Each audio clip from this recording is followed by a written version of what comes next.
Off metronome. You can just click that, I think. This one? Yes. Oh, it was giving us the 4 count in. Okay. Bang. All right. Hello and welcome back. It's been a while. It's been a few months, but a lot has changed in my life, and you are tuning in for the JK Podcast St. Paddy's Day special. Here alongside Johnny Parry, my roommate, a friend of a few years now. Yes. He grew up in Eastern Massachusetts. What was the name of the town? Brookline. Brookline. He's a Brookline man. And then he went to University of Chicago. And it's a low budget version of the University of Chicago. Yep. Chicago. Yeah. And then I went to UMass and I met his hometown friend, Kyle. And then Kyle introduced us to one another, and now we are currently in our apartment in New York City, Queens, Ridgewood. So that's where we're at. Yeah. And this is the podcast, man. This is what we do. Okay. We just talk. So, seeing as how it's the St. Paddy's Day special, we got some Guinness, and we're going to botch this. So you see them do it at the bar. You do 3/4, let it sit for a few minutes, and then you finish the 1/4. I can't really eyeball 3/4, but I'll try. Well, you kind of can. Like right there. Right there. Let that sit. Well, yeah, because it gets wider too. So. Yeah. So let that sit. I don't understand why. Why do you think they do this at the bar? Or why is this what's supposed to happen? The foam settle? I don't know. And then you top it off afterwards. I just drink. I don't know the theory. Yeah, me neither. Drinks, but But I mean, it's what you do. It's just what you do. I trust them. Ours look different right now, and I don't know if. I was gonna say that yours settled a lot quicker. Yours was like weirdly shaken up. I feel like when you opened it. It was weirdly. Did something happen? No, I mean they were both on the way together. over here. I know. I didn't shake one up and not the other. Unless I don't know. You did when you brought them over. We'll taste them too. We'll let it sit a little bit longer. Anywho, so in terms of what to talk about, I mean, we could talk more about yourself. One question that I want to ask everybody, and it can be, you can take it seriously, you can take it as a joke, you can answer with one word, or you can answer with multiple sentences. Because everybody that I've asked has given some weirdly unique and cool answers, and it's just basically, what is happiness to you, or what is it, what does it mean to you? Is it attainable for everyone? Are you born with it? Is it, or what is it to you?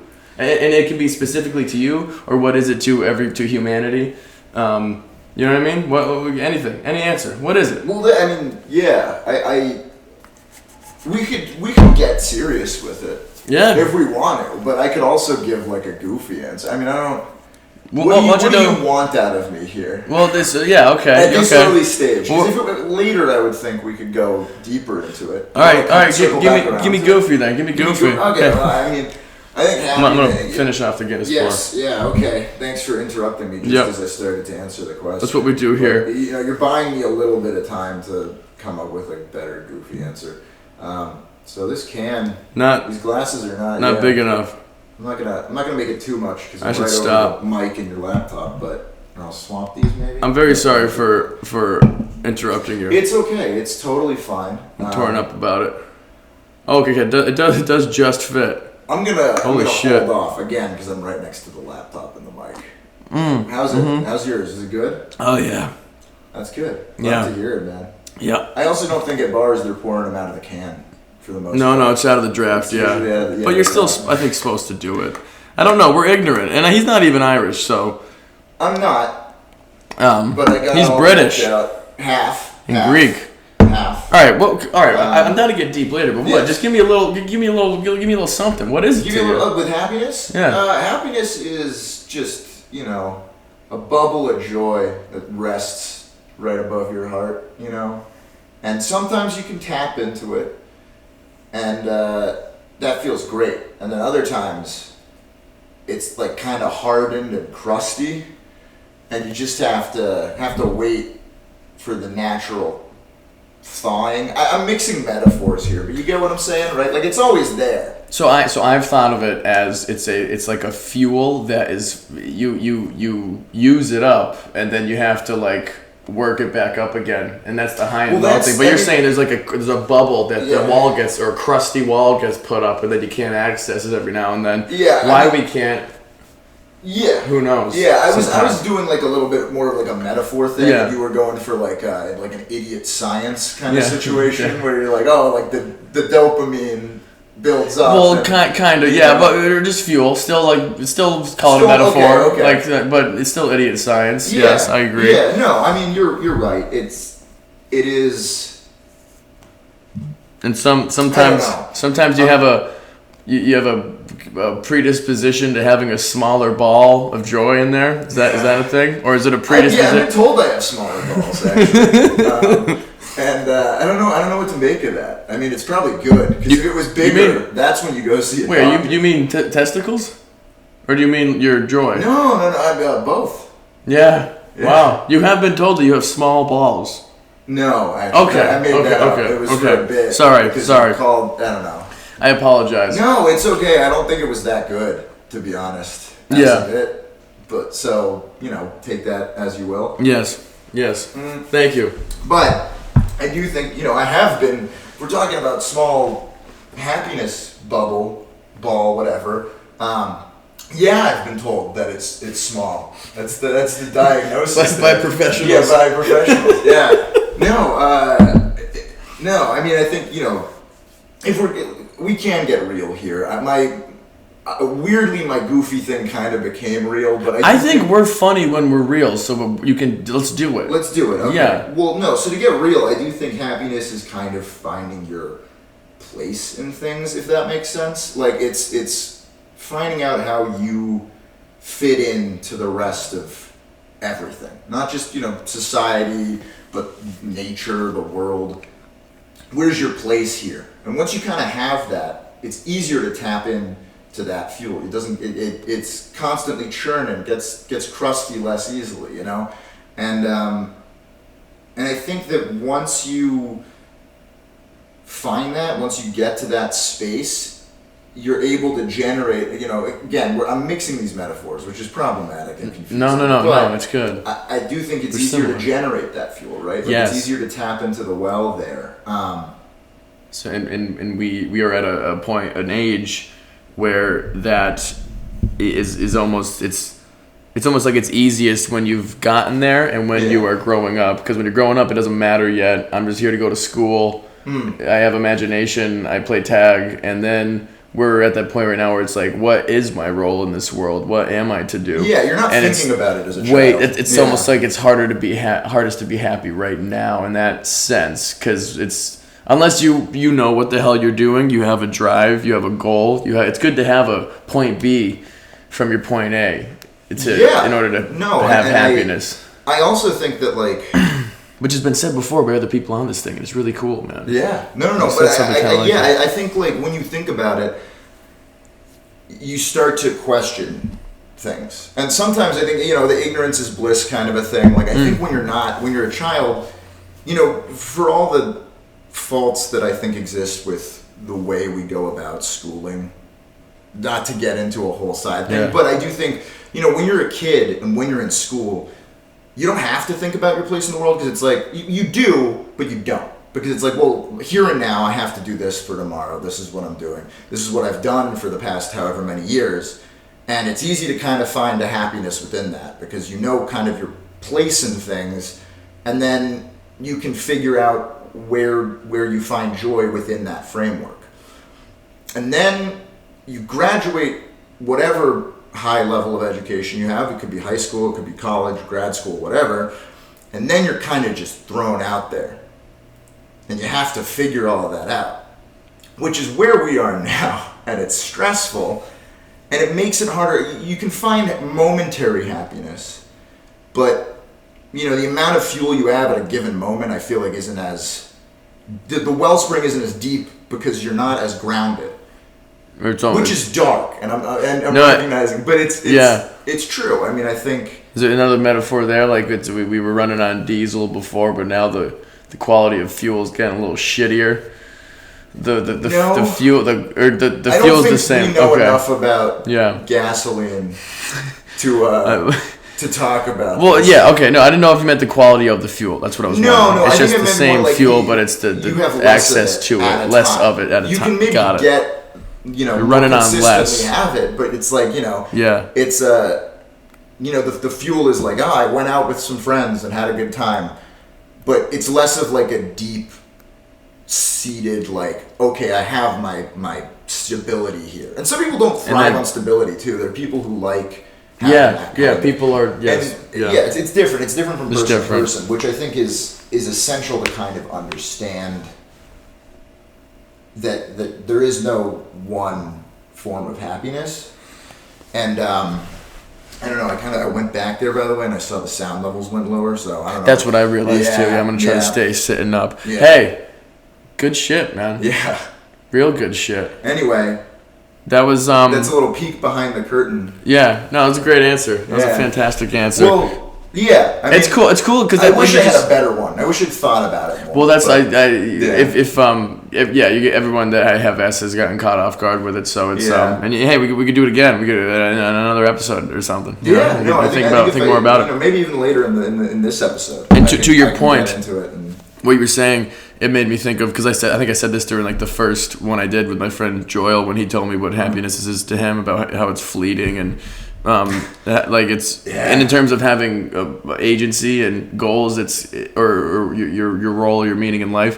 That lost in translation line of the more you know who you are and what you want, the less you let things upset you. Yeah. And that kind of fits there. It's Yeah. I like that line. It just made me think of that. And I haven't seen that movie in years. Should probably rewatch it. But that's a good one. That's a good line. But one thing I will say, and I do think there's complications with this for sure because of just how we all think about things and how we engage with the world around us. But like, I do think to some degree, happiness is a choice.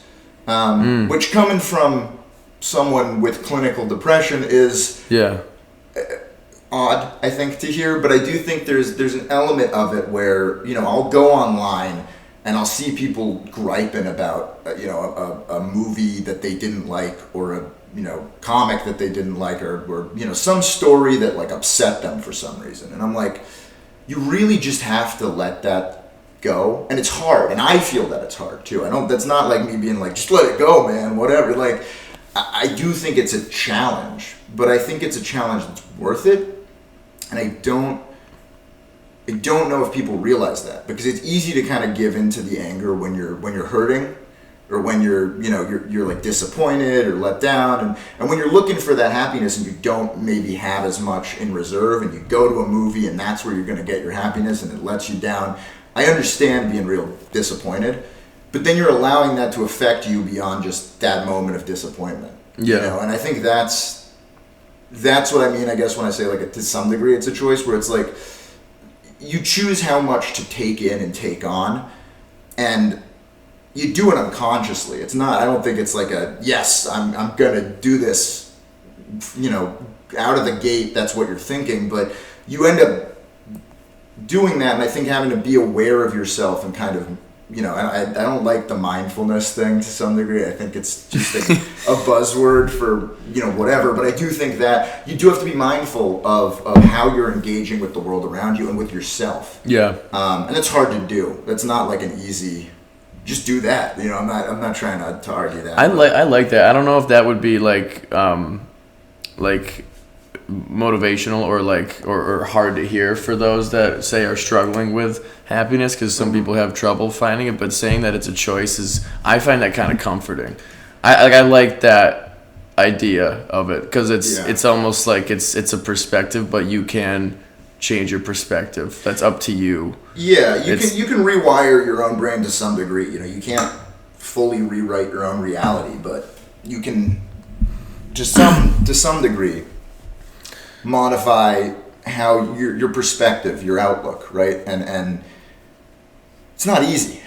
It's really not. It's not fucking easy, man. It's a huge challenge, but and you constantly see yourself in the short term, like slipping up and getting angry and being that angry, movie critic, or being that. But then again, no, not to that level. I do agree with you. Whenever I look at any like YouTube comment section, I just get like mad, or Twitter. I will say I get mad at people's anger. Exactly, but I don't. But then I don't type. I don't. It's like almost like if you don't have anything nice to say, don't say anything at all. There are moments where you have to stand up and say something someone doesn't want to hear. Sure. Oh, absolutely. But that's not a bad model to live by if you are constantly and I think insulting or yeah. Like, I mean, I think the thing is that I always find really interesting is I think I can be very negative, but I don't think I'm a negative person.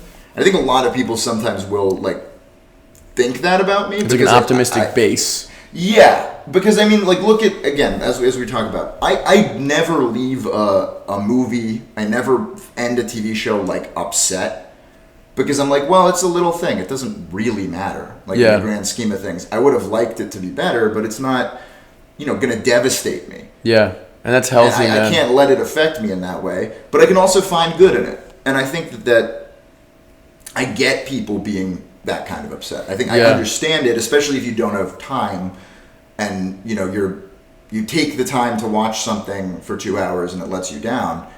Sure, but I think I tend to try to find the positive in those things anyway. And I'm someone who, even when I have a lot of time, I feel like I have no time. Yeah. So I do think I try to pretend optimistic, or I do my best, but I feel like sometimes, and this is not, I don't want to externalize it because I do think there's a lot of the negativity is internal, but I do think sometimes it's like the world kind of closes in on me and I'm like, well, I guess I have to be pissed off now, which I think a lot of people feel that way, but I think it's important to recognize, like, you don't have to give in to that every time.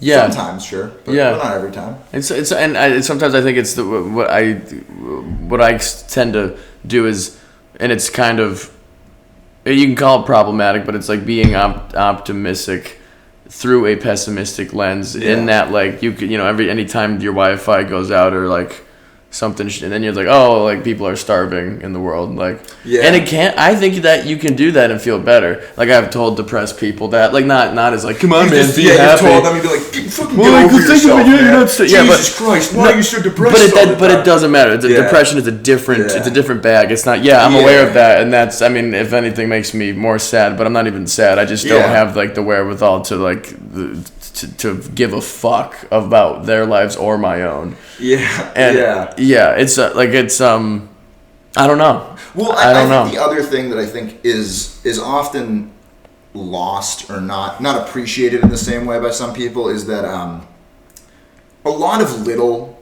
negative things can build up. Like a life of just like tiny slights or like things going wrong over and over and over again that don't matter. Looking at them objectively, being like, well, okay, so the Wi-Fi went out. It's not that big of a deal. Again, like, whatever. But when you kind of get hammered day in and day out by like a million little things, that's a lot. Like, it's a lot to take that on, because it kind of feels like, why can't anything ever go right? Why can't even the little things go right? And I feel that sometimes. Yeah. I feel that a lot of the time. I'm going to be honest. And I don't think that means that what I'm dealing with is worse than people who are starving or people who are being, trafficked or something. It's just that it still has that effect on you because you don't necessarily have the context for something bigger. And from an emotional standpoint, as opposed to from like an intellectual standpoint.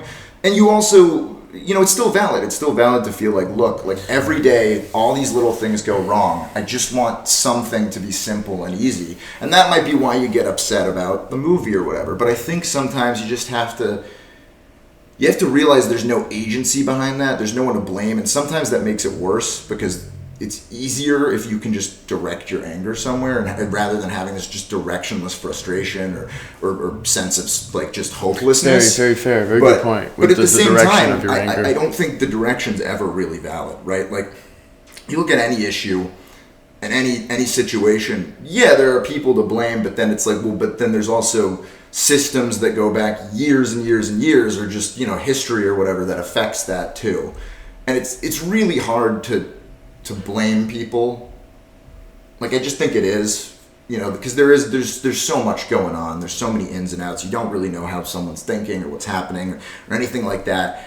And I think I said this to you in discussion of, Last of Us and things like that. I think oftentimes we think of, justice and revenge as the same thing, right? So like, this movie was bad, so I'm gonna just be really rude or cruel to the people who made it online, and just not give, insightful, constructive criticism, but just tear this thing apart because I'm pissed off.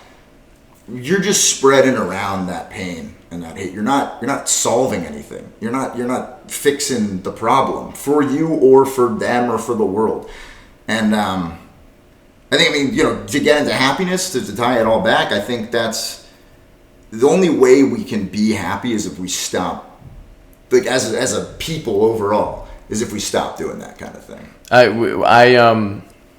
We had it can be called an argument. It became an argument. We were apartment touring here, driving around the city, and then I heard somewhere about the question of should it be allowed to torture an individual if we know that a bomb is about to go off in a building in which multiple say women and children will die, innocent people will die. Do we have the right to torture the person who knows the location of this bomb and so that we can stop it from happening? And I jumped quick and I said, you know what? Yes. Fuck yeah. Fuck him or them, whoever they are. If it can save innocence, this man's already committed a crime by planting the bomb or being connected to it. So like, you start delving into terrorism. I think torture comes with the territory. You got to know that might happen to you. Yeah. But as we kept talking and got to the point where I said I'd do it. Like I'd even be the one to do it. You were being like, I would take that man into a room and I would pull a shotgun out and I'd shoot his legs off. Yeah, and then I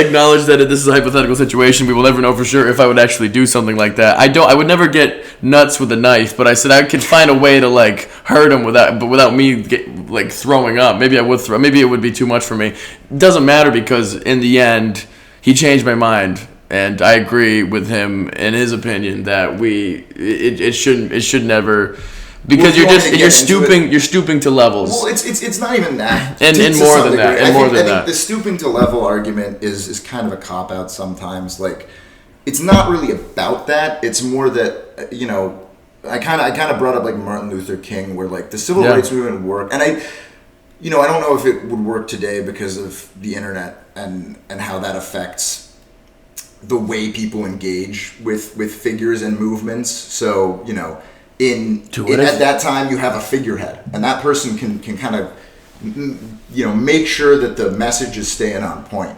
But now you can't really do that because a bunch of people will get involved and people will just gravitate towards whichever message agrees with them more. But I do think like in a situation like that, I have a few thoughts on it, which you've heard before, but are for this. Say anything we've already ever talked about in life. No, absolutely. No, I just think that so you end up torturing this man. Torture historically doesn't really work. People will just say whatever to make it stop, and they'll keep doing that. And maybe they'll say the right thing, but they could also, if they do really still believe in their cause, just say something to send them on a wild goose chase. And then once the bomb goes off, the bomb's gone off. If they keep torturing them, if they kill them, they are the bad guy in that situation, right? The bomb goes off. You still are just murdering someone or torturing someone as a punishment. It's not justice. Justice isn't about punishment. It's about, in a situation like that, you lock someone up so that they can't do that again. They can't hurt more people. But, locking someone up just to punish them, like that's like, okay, I'm making myself feel better by hurting someone. That's kind of insane. That's kind of fucked up.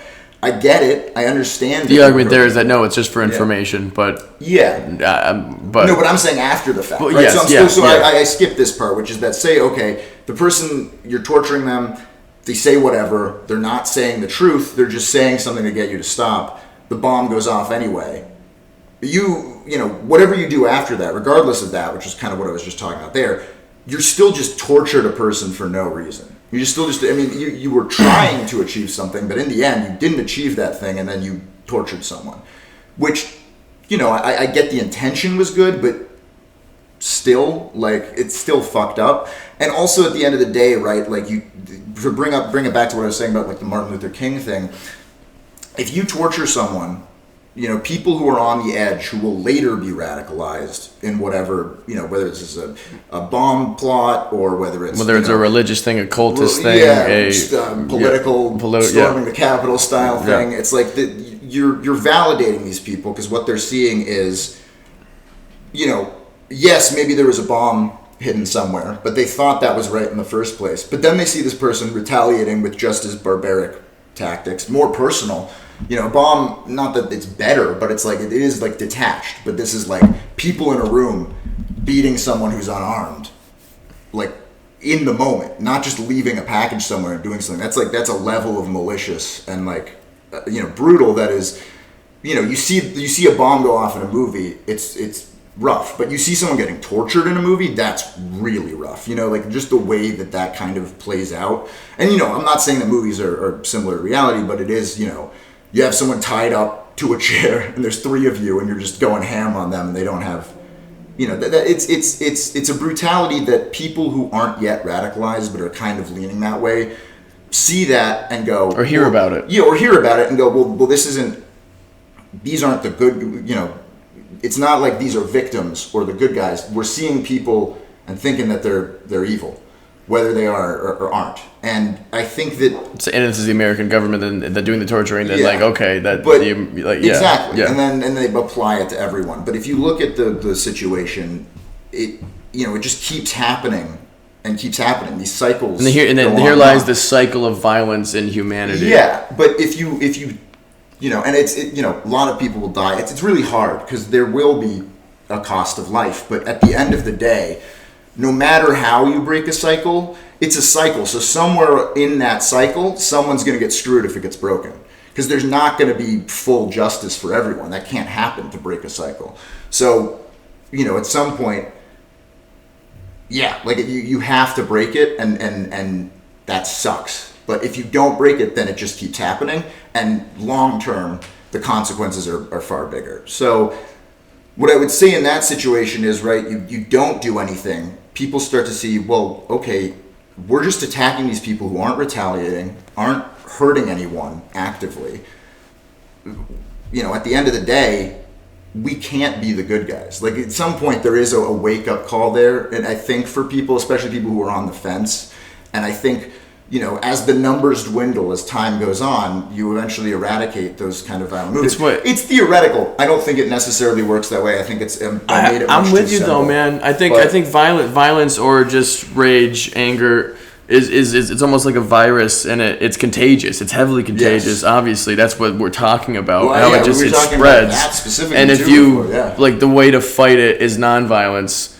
And over time, I think the virus could die out. That's when every single country and human gets along. But what decided it for me to change my mind is that if there's ever like a hopeful side to something, truly, where like that, and not in a utopia sense, not in a crazy sense, but in like a no, that is true. And why would you want the other way? And there are times when fascists rise in 1930s Germany, and then we hear about what's going on. There's times to fight. I will say that. There are times to fight. There are times to fight, but it's not... I think the intention behind it has to be to stop violence. Yes. Not to... Torture for information. Not to get back at someone for doing something. Yeah. Right? Like, that's the difference between justice and revenge to me. Yeah. Right? Justice is maybe locking someone away, but trying to help them so they can return to society one day.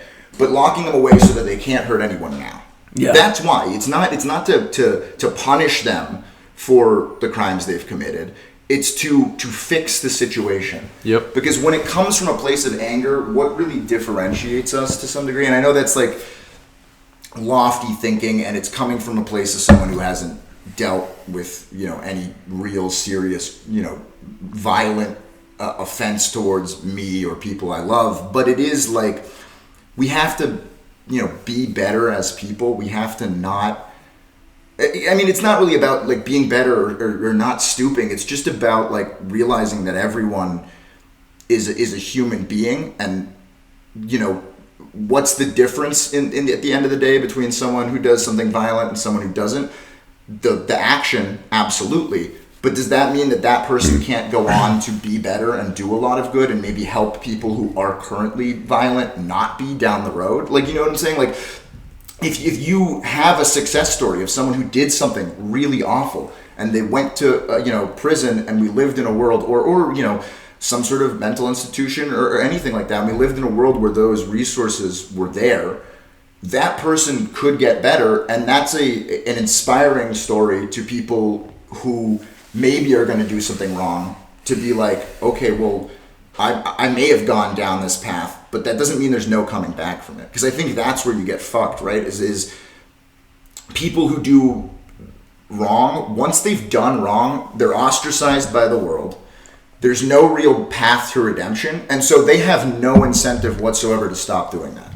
And that's not like we should be giving them an incentive. It's just a fact, right? They're not going to stop, because to stop doesn't benefit them. To keep going benefits them. And that's the only thing at this point that benefits them, right? The only thing is them doing whatever the fuck they want, because there's no path for them back to society. And there is, but it's very, there are success stories of people redeeming themselves, but we keep hammering home, even with kind of just losing our shit at people for maybe being ignorant, or making a movie that upset us, where we then are like spending every day of our lives like resenting each other. And I don't know. I think what I'm saying is probably not not the most eloquent way of putting this, and not necessarily a popular perspective, but I do think there's an importance there to learning that the way we will actually successfully combat violence, and not just violence, but any sort of negative movements, hate, anger, all of that, is to learn to address it without attacking the people who are maybe brought into that. Maybe they have a mental illness. Maybe they're in a community where they get kind of taken into, white supremacist ideology or whatever. It's their responsibility. It may not be their fault. They do need to change. But if we just basically say, you're a lost cause, you're a villain, they're not going to do that. Like, we're not going to fix the problem. It's love, man. That's just love for everybody. ELE. Not even love, just compassion. Compassion, yeah. Right? Understanding that, like, all of our perspectives, all of our experiences are drastically different. And that's a sign you gotta. I've been rambling. You should talk more. But this is technically I'm interviewing people, so yeah. I am the more the listener, more the asker than the answerer on this. But I think you hammered it home. You said it wasn't eloquently, but it was certainly something. It was a good take. And you say when you say it might not be the most popular, and that's usually popularity is associated with like positivity, like support. But even if it just means like whether or not it's well known or not, I'd say that isn't an argument that is well. Like when I asked the tortured thing, a lot of people that I've asked, including Joel, that night, it's quick yes. Yeah. Like right. Yeah, like fucking. And I think, I feel that too. That's the thing is, I feel it at the same time. I just know, and I think that's the thing, right? Is being able to recognize this is what I feel, this is what I believe, but also that I could be wrong about that is something that people have kind of lost the ability to do. Yeah. Right. And I think there was I saw something on Twitter today where people were like kind of shitting on Elon Musk, who sucks, and I don't think he's necessarily a smart man. I think he has his expertise in maybe certain realms, or did. I don't think he necessarily does anymore. But he said something about like, you build a rocket, Johnny. I don't think he built the rockets, dude. But he said something where he was like, if you think your party is 100% right all the time, and you think the other party is 100% wrong all the time, something's wrong in your party and something's right about their party, because something's wrong with you, not your party. Well, that's what I'm saying though. So yes. So I think, and then people were shitting on him, and they're like, well, what about like the Nazis? Like, we all agree that they're wrong. And I'm like, yeah, but the issue isn't, he put something that was smart in a really stupid way, and I think muddled the conversation, which tends to be what he does.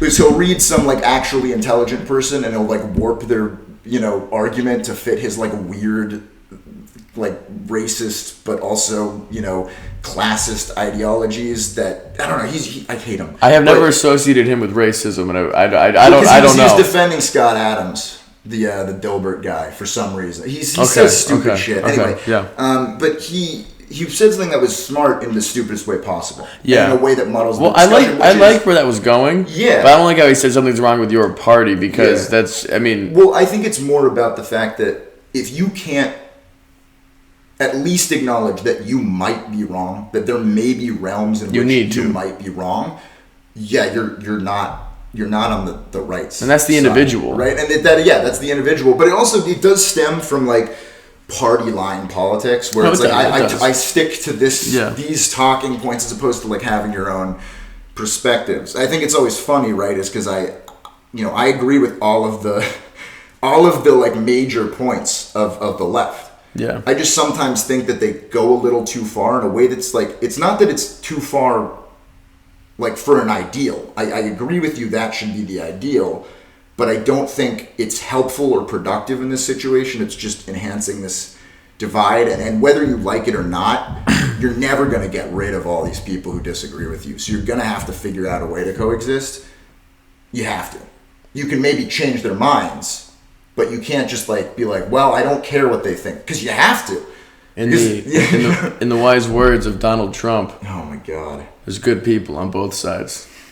They're Fucking hate. Sorry. Can we just somehow I'm sorry. Like weirdly bring up Trump and Elon Musk in like a half positive light? But it's like, again, it's there is an intention and an understanding that they don't have. That's the thing that I think is important. Is they're saying things that are maybe true, but it's coming from them and it's coming from their perspective, which they use to warp positive, productive ideologies in a way that they're no longer going to be positive and productive because they're now associated with them, which is, I think is like super. So I think what people do, and it's not right, is to this point and to against what Elon said, how something's wrong with your party. It's because when the people often, I think, pick a side and then form their opinions on matters, and they do that almost like for life. And it should be form your opinion as a moderate, as you're like right now as you're growing like up, or rasa, clean slate. I think every year or every term you should do that. Every day. You can do that. Well, you just keep up with how you feel on this matter, that matter. Know that you could be not wrong. Starting from fresh. And then when it's time to vote or time someone asks you, where you lean or what you identify as politically, you weigh how you feel. And if the way I like to, like a metaphor is like you put a post in the ground in the middle, and then like you get like, oh, I'm liking the visual here, pro-choice, but I don't think all cops are evil, and then you just kind of keep getting tugged like and then I think the issue right on that up to that point is the absolutist take. Exactly. That's the people that put the post in on the left or on the right. They'll just they'll drop the post in and be like, yep. You got to put it in the middle and get tugged around and then fall to the side that you will end up identifying with and voting for. Well, it's the thing, right, where it's like if there is a straw man argument where you agree that straw man is an example of you being wrong, even if you're like, oh, it's a straw man though. No, if there is an example of you being wrong, you can't have such an absolutist take. You can't. Because there's a circumstance where it's not absolutely true. Like it just, and that's just a human fallacy. You could be the most brilliant person on this earth and still make mistakes. Well, there's no way around that. No, so I think that's something that I always I haven't, because again, it does stem from a lack of intention, but like as someone who wants to go into writing and writes in his free time, I also read a bunch of stuff and I'll watch a bunch of things, and I do like comics, and I'll see a story, right, where there's a character who's supposed to be extremely brilliant.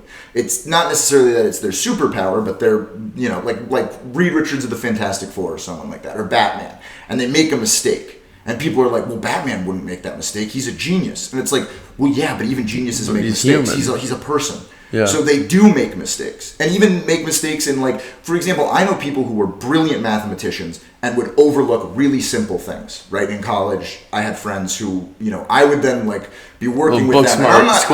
Book smart, street smart. Well, yeah, that too. No, I mean, like, I'm saying in a math problem, right? There's a lot of steps in a lot of calculus problems, and an early step, they'd fuck up. And it would fuck everything else later on that they did perfectly. You know, and so that's the thing is, like, you can be a genius. You can understand the more complex things and then just overlook the simple things. Yeah.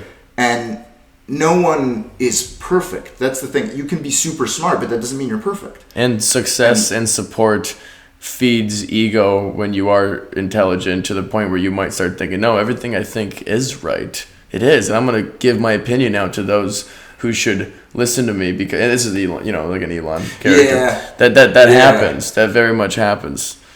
And it's dangerous. It is. I mean, it is. It can be dangerous. Yes. It can be. Well, I mean, I think it's dangerous in the sense that it is not presently a problem, but it's dangerous. It has the potential to go wrong, right? Like, when I say things are dangerous, and saying, like, maybe that's a dangerous mode of thinking, or a dangerous person has that kind of mentality, or that mentality can make a person dangerous. I'm not saying that they're like an imminent threat. You know, it's like a can of oxygen. Yeah, that's what I want. I don't want to be like, Elon's gonna kill everybody. Yeah. Like, no, I know that it's like it can be. Yes, yeah, that's why I stress that. No, that's what I'm saying is I think that's also something that we talk about. We're like kind of on the topic that we're talking about, where it's like, yeah, I mean, things can be dangerous without being a present danger, you know, or a present problem, right? Where, like, you know, a tank of oxygen, if around fire, will explode. So a tank of oxygen is dangerous, but if you keep it away from fire, if you don't put it in an area with a lot of flammable stuff, you're probably going to be all right. But it's still dangerous. You still kind of be wary.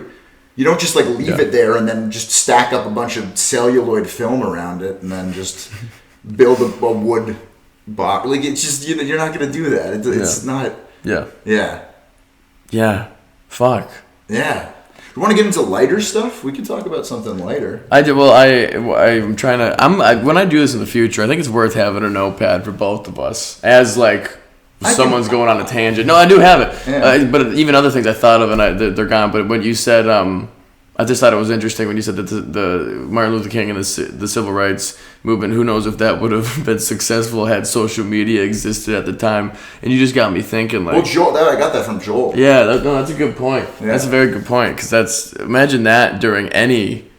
Even just from 1900s on, what if social media or internet was invented in 1912? We'd be absolutely fucked. Because there were, Or we wouldn't. That's the other thing. No, but I think it came at a better time where we did, first off, more peace. I know we had a lot going on in many parts of the world, a lot of fighting still, but, like, we didn't have world wars. We didn't have, like, but then again, maybe no, because it wouldn't. No, because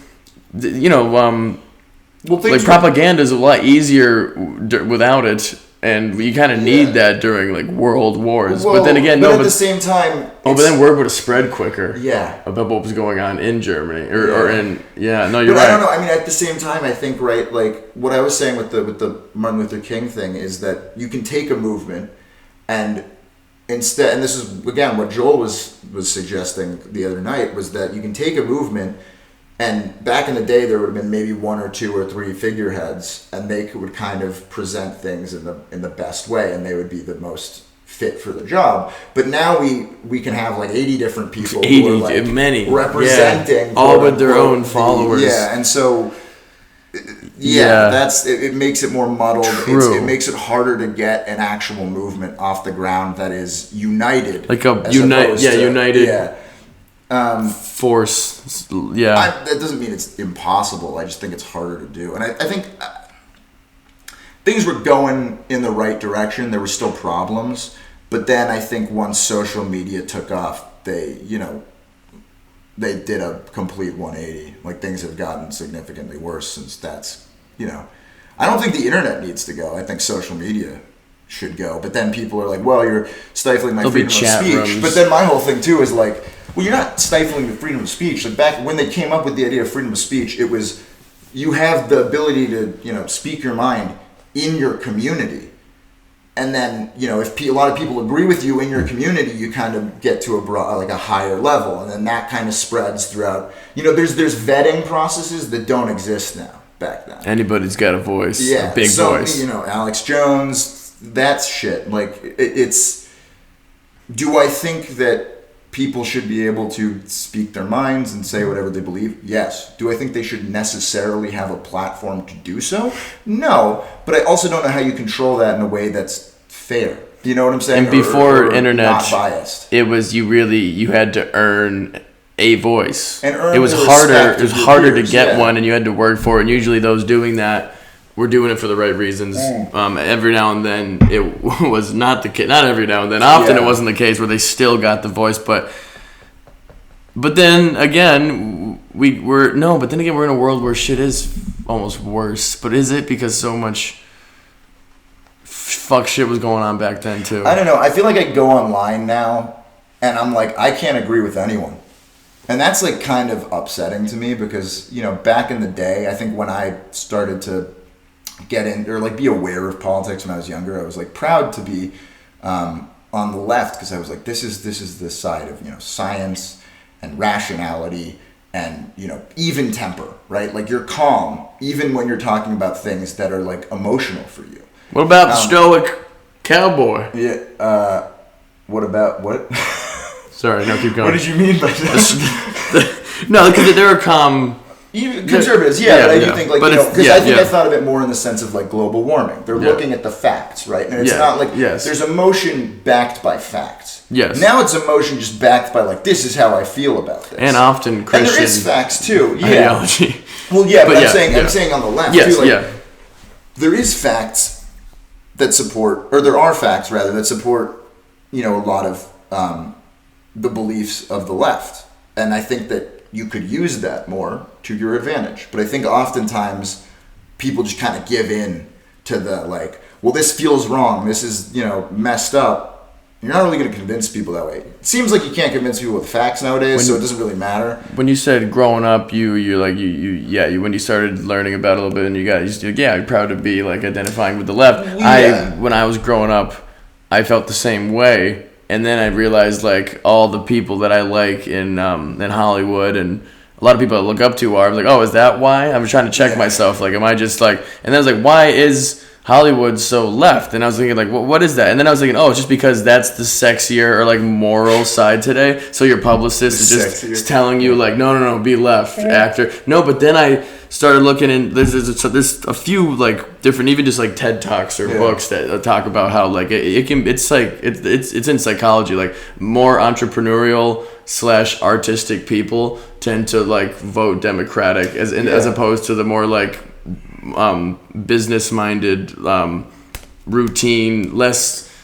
I'm not verbalizing it correctly, but it comes down to that truly, like where you can't even see patterns and like just based off the brain, how you were born, like you can, but things get skewed, like. Well, and I do think there's I think there's validity to that for sure, but I think like for example, like what got to me, and you're right, it was someone I looked up to, but I looked up to him more because of the political beliefs and leanings, and it's two people. I mean, it was I grew up kind of at a younger age than I think I understood everything, but I still watched it and it kind of did shape my views, I will admit. It was, I watched Jon Stewart, I watched The Daily Show, I watched, the Colbert Report and things like that. You get another Guinness? Okay, too. Cool. I still got some, but I watched, Jon Stewart, The Colbert Report, and those kind of helped me see, and Jon Stewart, I haven't seen his new show, but it looks fucking awesome. Problem? Yeah, I mean, it looks like he's really... It's about being like a compassionate, intelligent journalist, right? And I think I'm glad he came back, man. Yeah, I mean, I think it was necessary. I think he has a particular ability to just say things very simply and very bluntly, and not in a way that feels like it's based in judgment. Yeah. Like it feels more like it's based in like, well, but you see why that doesn't make sense, right? And like sometimes it's like, I know for a fact you're not a stupid person. You're being manipulative, or you're willfully, being ignorant to back up what you already believe because it's harder to change. And I think that's really what it comes down to a lot of the times. It's harder to... And acting on passion. Yeah, I mean, it's harder to do right by yourself and others and push past your own anger and your own, passion, as you were saying, like the uncontrollable emotion. Yeah. People think it's good to act on it. I do think that's like the general consensus. But I think it's not. In politics, it's not. Having emotion it's not. and using emotion as a source to draw upon to support your movements and your actions and your thoughts and your beliefs is great. But when you let that emotion control any aspect of you, whatever emotion it is, it's not good. It's not healthy for you, and it leads to problems almost every single time. When it comes to politics, we should do our best to be like robots almost. Like in a way, like think rationally without inform your things. Well, that's when you're charismatic with your articulation. That's what makes a good public speaker and stuff. Yeah, I agree with that. And also, I think your emotion, again, as long as you're using your emotion and your emotion is not controlling you, that's fine, right? Like you're consciously being like, no, I think this is right, and I'm standing firm on this, but not like there's a consciousness there. There has to be a conscious awareness and an intelligence behind your emotions, as opposed to just giving into it, right? Because when you just let it control you, that's when it all goes wrong. You did it wrong. I did. Yeah. This is based off last night. I think I've told Johnny this a few times, just too quickly, that they're like often somebody will say, oh, like that kid's got a real passion for politics, right? And then it's like, oh yeah, isn't that great? Yeah, he's so into it at such a young age, and true passion. And then I looked at the definition of passion, and I was thinking like extremely motivated support for an idea, or like, I was thinking something along the lines of that, but it's just barely or uncontrollable emotion. So like, would you say that's... You fucked up the rug. I'm going to get a paper towel. Sorry. So should you fucking like approach politics with passion like you do for sports? Or it's like, what are you going to put passion into? A sports team. Okay, I'm a big Red Sox fan. I'm going to get, like, even though the Yankees are better on paper this year, I'm a Red Sox fan, and I'm going to cheer my ass off when we play them in the hopes that we win. Like, I will deny the facts. I will die on this hill and scream till the end. And that's how some people fucking vote. Yeah. And it's weird. It's like almost the same thing sometimes. If you look at rallies and sports games, there's merchandise, there's cheering, it's like people love like that the tribalism part of it, and like being with a community and like teammates or fellow fans or fellow supporters, and or like when you're passionately a big fan of a boxer who like clearly lost, but then like some decent conspiracy theories start coming out that the other boxer cheated, and you're like, no, he definitely did. Like they cheated, and that happens in elections now. Tom Brady, he sucked the air out of the balls with his own mouth. But you can like, okay, keep screaming. Stephen A. Smith on ESPN keep screaming like they do on fucking Fox News and CNN these days on talk shows or like sports talk shows. It's like the same fucking thing. There's so many parallels, and it's not good. It's good. I think you have to let it out, like you said that we were talking about. You have to let out passion, like express those emotions. You can't bottle them in. And I think sports is a great thing to do because it's not deciding how we govern like fucking society, and there's just another season every year. Yeah. So try to think less passionately when you're making important decisions. I would say that's like two lovers that are passionately in love with one another. When they have that initial argument and it ends in a screaming match, it's because they passionately love one another, and when it's not until they come back calm without their passion, thinking rationally and civilly, that they can like have a productive conversation and maybe save themselves. I'm gonna get the paper towel. But that's what I think I was gonna say too, is like there's realms where like the emotion I do think is valuable, right? Like I do think to some degree there should be rationality involved in relationships. It's kind of hard though sometimes, right? Yeah. Because I think that's like why sometimes it's hard for people to get out of abusive relationships and things like that. because of and it's how healthy. things- You should have it, like sports and relationships. And the argument is just not politics. I Yeah, suppose. yeah, no, that's totally fair. I think it's more just like, yeah, it's a question of like where is it appropriate to allow passion to control you, and I think sometimes it's a matter of too. It's like, you know, sometimes you can't help it, and that doesn't mean you're a bad person. That doesn't mean that, you know, you deserve scorn in any way. It makes sense. It's just you know, it's hard to do. It's like a challenge. Before it's impressive everything, when you can do it. It's normal when you can't, right? Like there's nothing special about, you know, being, you know, really passionate about things. I'm not gonna lie to you. Like, people think that that's like a really good thing to see. I'm like, most people I meet and most people I see online nowadays, like just most every person is too passionate. Yeah, it's man, not that there's the apathy.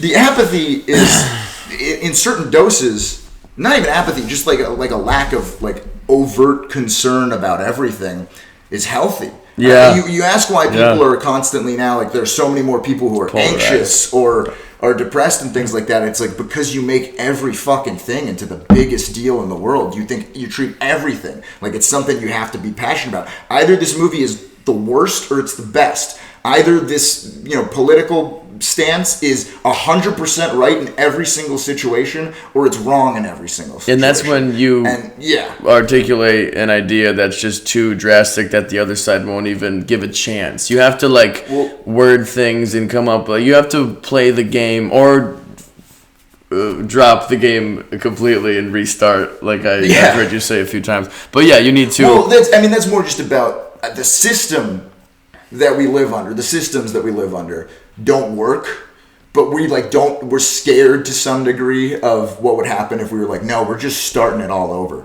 Yeah. Because we think that everything's going to fall apart. I think most people aren't going to change their daily lives and routines.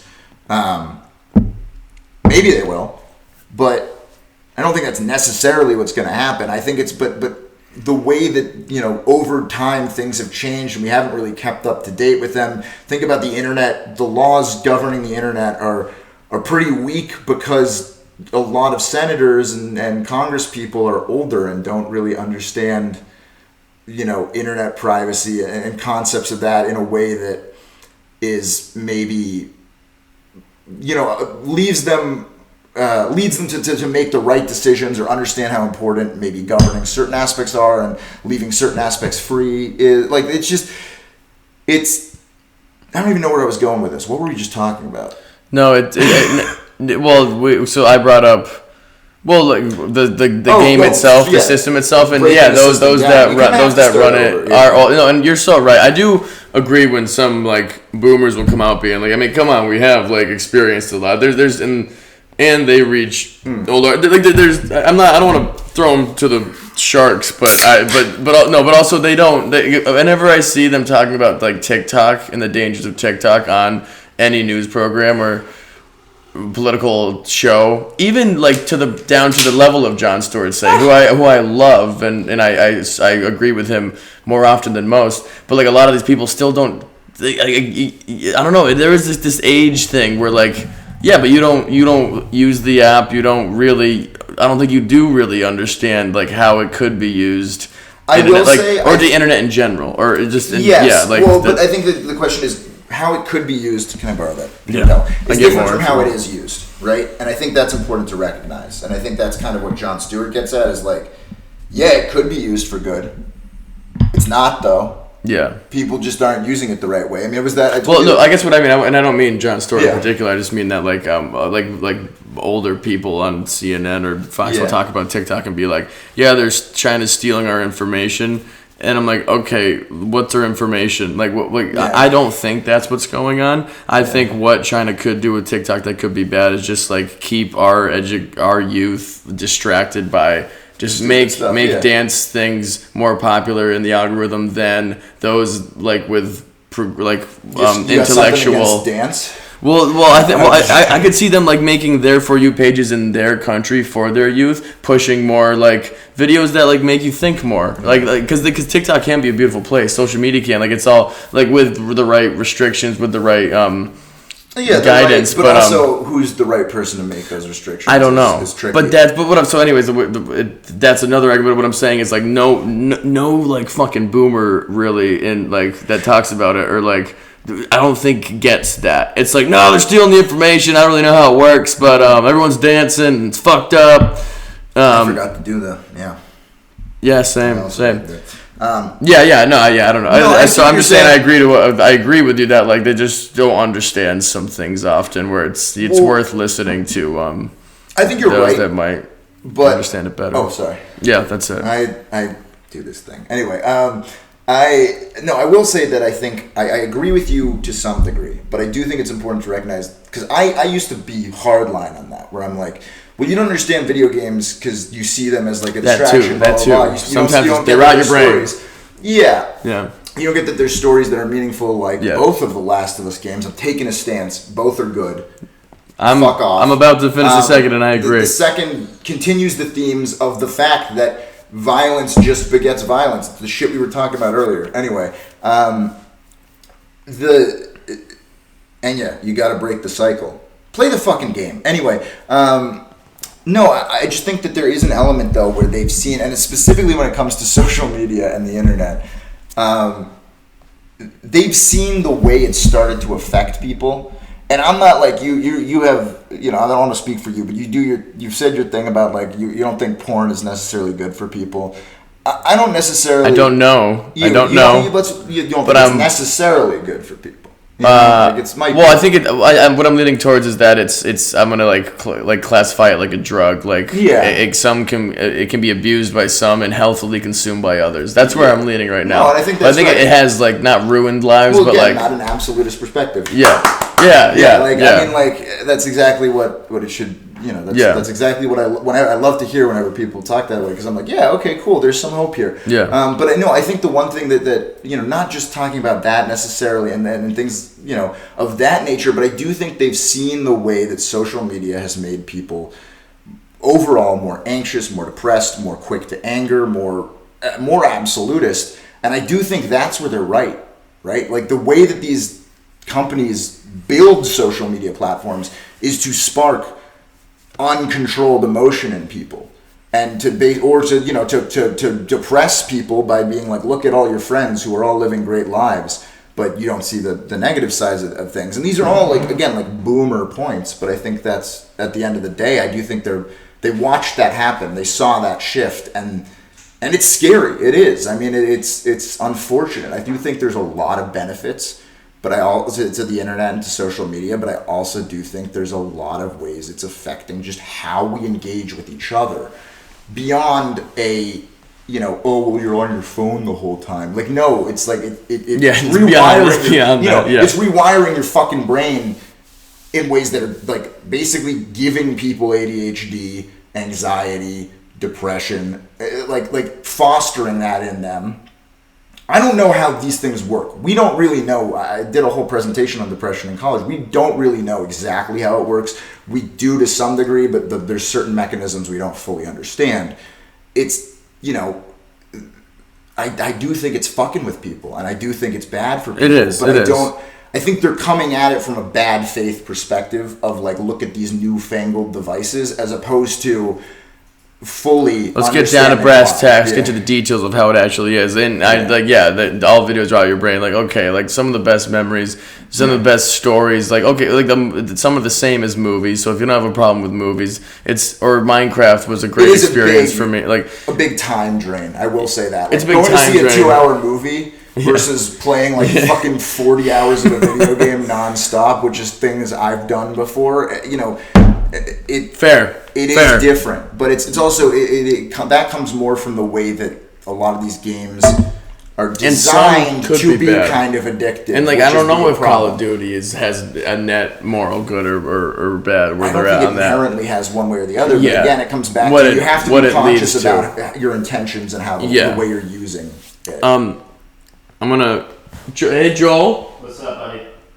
You are you in your game right now in Diablo? I just loaded in as you started talking about video games. Okay. Oh goddamn, it's okay. I was gonna introduce you. I can.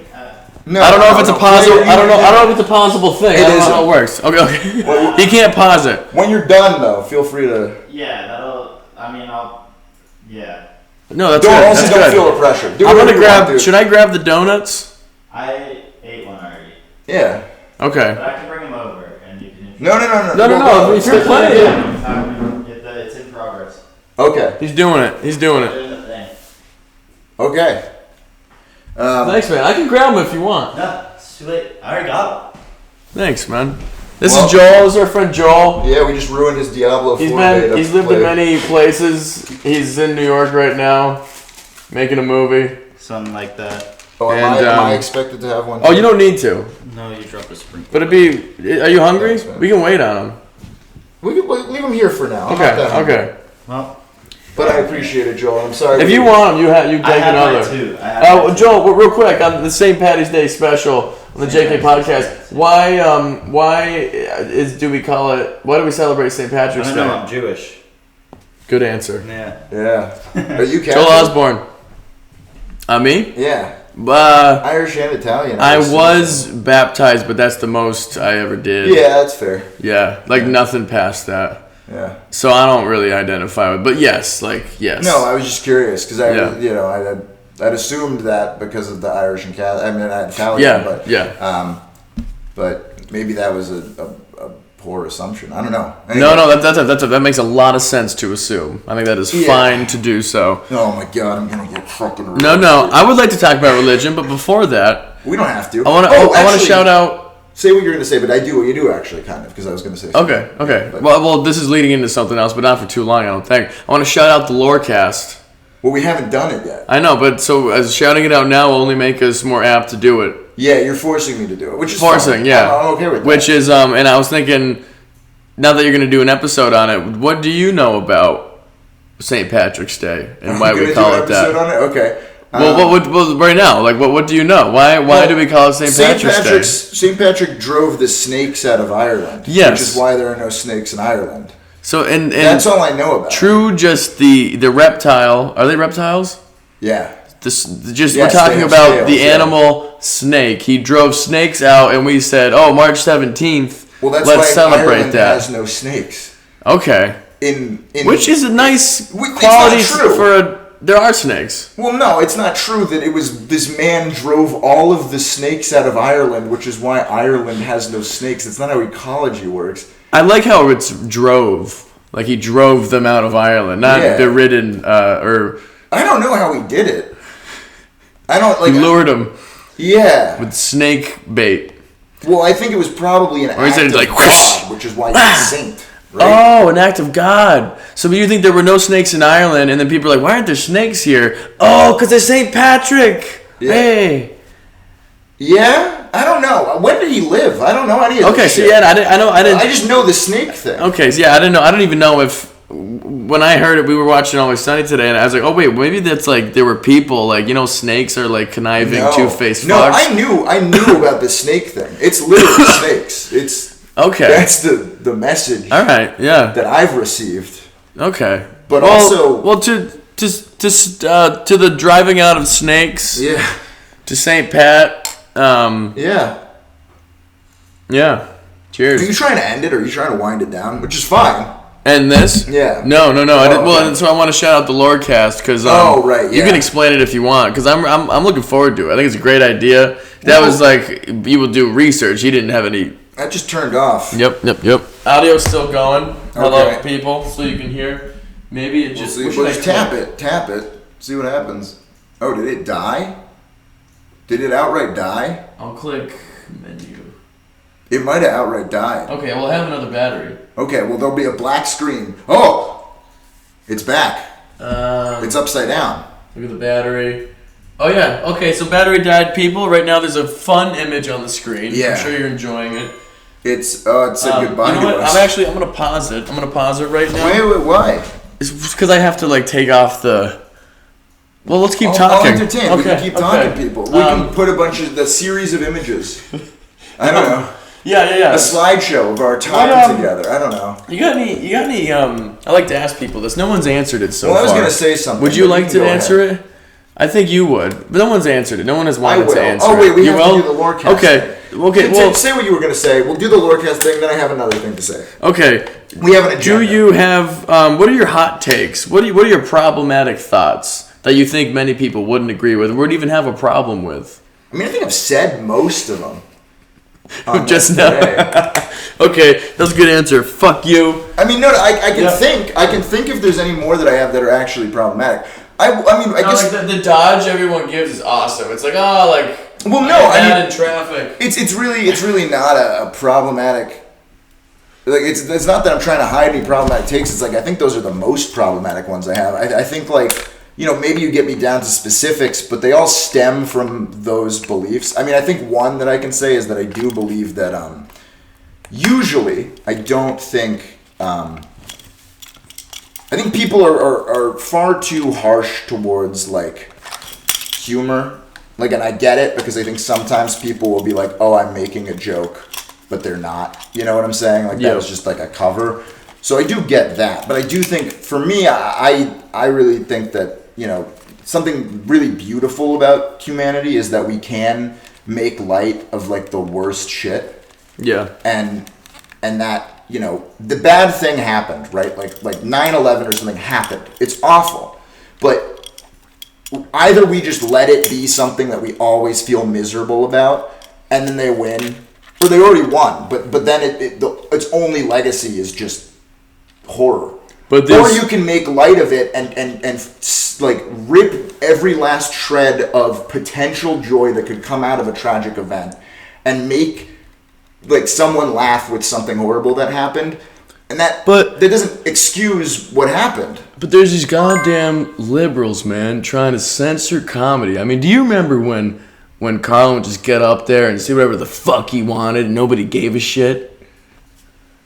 There was no clap back. This is why I think it's a hot take, because I think that's how people read it. Unironically, I was talking about this with my judo instructor the other day. Oh yeah. Weird that he's a redneck man. But no, I mean, I do think, scoot that over just a little. Smidge. No, other way. Yeah. Wait. A little to the left. We're repositioning the camera now, folks. Yep. Yeah? Yeah, I think that's good. Oh, now it's tilted down. Oh, fuck. Oh, and it's not even recording, so they're hearing. Oh yeah, I'll also record. It's not even stable now though. It's not level. Okay. Look at that. It's at an angle. What are you doing? Shh. What's that? No, that's not. It's still at an angle. Wait, let me get it. There. That might be better. No, it's still. I think one of these podcasts where the entire thing was at a bad angle. Like it just tilted as canted as can be. No, that's good. That's good. I like that. I do think we should move it over a smidge this way. Yeah.